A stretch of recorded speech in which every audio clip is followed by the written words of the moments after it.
c'est une main mal placée pour penser pouvoir parler ou contribuer au retour de la paix. Et nous nous souvenons tous des déclarations qui ont été tenues par le président Mbeki, des déclarations malheureuses qui ont illustré une forme de méconnaissance de la crise actuelle. Quoi qu'il en soit, c'est une initiative informelle qui ne peut nullement nous intéresser, en ce sens aussi, en plus, que nous sommes déjà engagés dans un processus bilatéral avec le Rwanda à Washington, dans un processus avec les supplétifs, notamment dans ce qui s'est fait à Doha. Mais vous avez aussi vu que,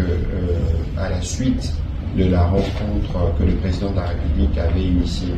avec d'abord dans le cadre de consultation nationale, mais aussi des discussions qu'il avait eues avec les CCCNPO, les autres confessions religieuses, toutes les confessions religieuses se sont mises ensemble et ils ont proposé une feuille de route qui n'est plus celle qui devait être de l'ECCCNPO au départ ou celle qui devait être celle des confessions religieuses au départ. Donc vous voyez que nous sommes déjà engagés sur 3 pistes pour nous conduire à la paix. On n'a pas besoin de pistes supplémentaires, surtout pas par celui qui est perçu comme partisan, parce que ce sont ses propres déclarations. Et il ne faut pas oublier que la nature de la crise que nous connaissons, elle est d'abord sécuritaire, du fait de l'agression du Rwanda,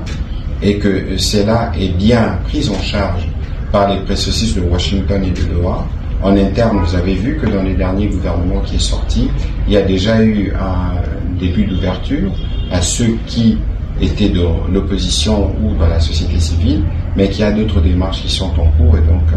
l'initiative de l'Afrique du Sud est pour nous inopportune. Et d'après vous, l'idée derrière cette initiative de Mbeki, c'est de fédérer ou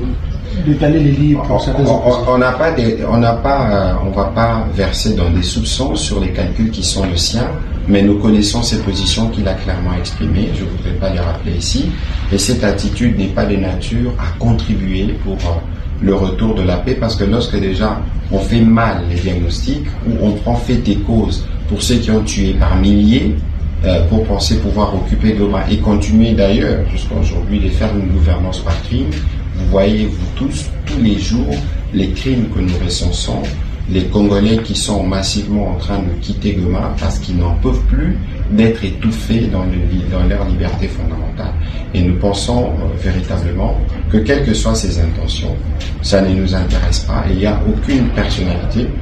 dans les institutions actuelles, ni les conseils spéciaux du président de la République, encore moins le président de l'Assemblée nationale, qui ne pourra participer à ces discussions. Alors, de la situation